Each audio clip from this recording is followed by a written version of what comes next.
आज हम सीखने वाले हैं एज कैसे कैलकुलेट की जाती है। तो चलिए देखते हैं। इसके लिए हम यहाँ पर लिख रखे हैं कि एक चार्ट है, इसमें देख सकते हैं एज है ईयर में हमको निकालना है, एज मंथ में निकालनी है और एज डेज में निकालना है। और यहाँ पर ये भी कैलकुलेट करना है कि एज ज्वाइनिंग के समय कितनी थी। तो चलते हैं अपने फार्मूले की तरफ। सबसे पहले यहाँ पे हम लिखेंगे इक्वल, उसके बाद लगाएंगे यहाँ पे DATED डेटेड इफ, उसके बाद में ब्रैकेट स्टार्ट करेंगे। फार्मूला देख लीजिए, डेटेड इफ, उसके बाद ब्रैकेट स्टार्ट करेंगे। फिर हमें किसको कैलकुलेट करना है, जिस डेट में डेट ऑफ बर्थ है इसकी उसको ले लेते हैं। फिर आज की डेट से हमें कैलकुलेट करना है कि आज कितनी एज है। तो यहाँ पे कामा लगाते हैं, कामा लगाने के बाद यहाँ लिखते हैं TODAY, टुडे।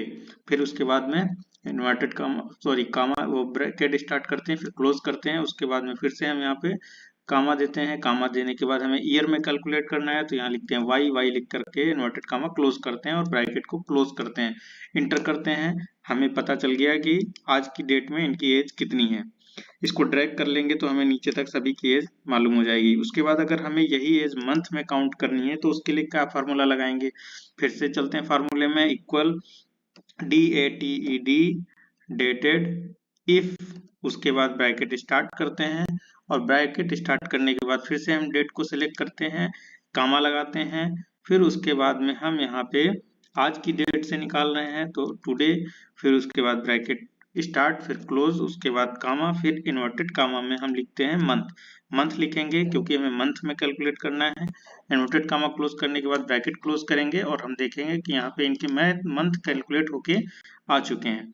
उसके बाद में अगला हमें है डेज में कि आज की डेट में इनके डेज में देखा जाए तो कितनी एज हो गई। तो वो हम निकालने के लिए यहाँ पे फिर से वही formula, equal DATED dated if, उसके बाद ब्रैकेट स्टार्ट करेंगे।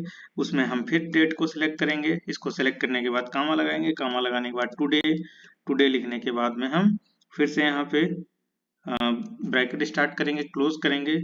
फिर से यहाँ पे कामा देंगे, कामा देने के बाद इन्वर्टेड कामा, उसके बाद में डेट, और डेज के बाद में हम यहाँ इसको क्लोज करेंगे, ब्रैकेट को बंद करेंगे, इंटर कर देंगे।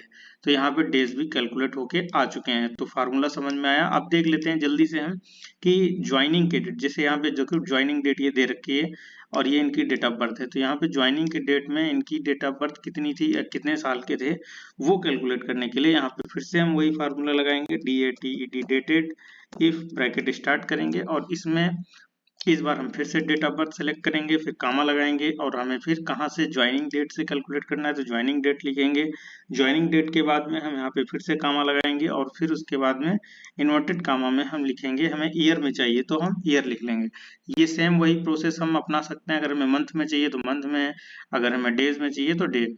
तो हम यहाँ पे मंथ ईयर में निकाल रहे हैं, इन्वर्टेड कामा में वाई लिख करके ब्रैकेट को क्लोज करेंगे और इंटर करेंगे। ऐसा करने से हमें ज्वाइनिंग के समय इनकी एज क्या थी वो निकल के आ गई। सबको ड्रैग कर लेंगे, सब क्लियर हो जाएगा। तो उम्मीद करते हैं जानकारी समझ में आई है। तो चैनल को लाइक करें, सब्सक्राइब करें और शेयर करें।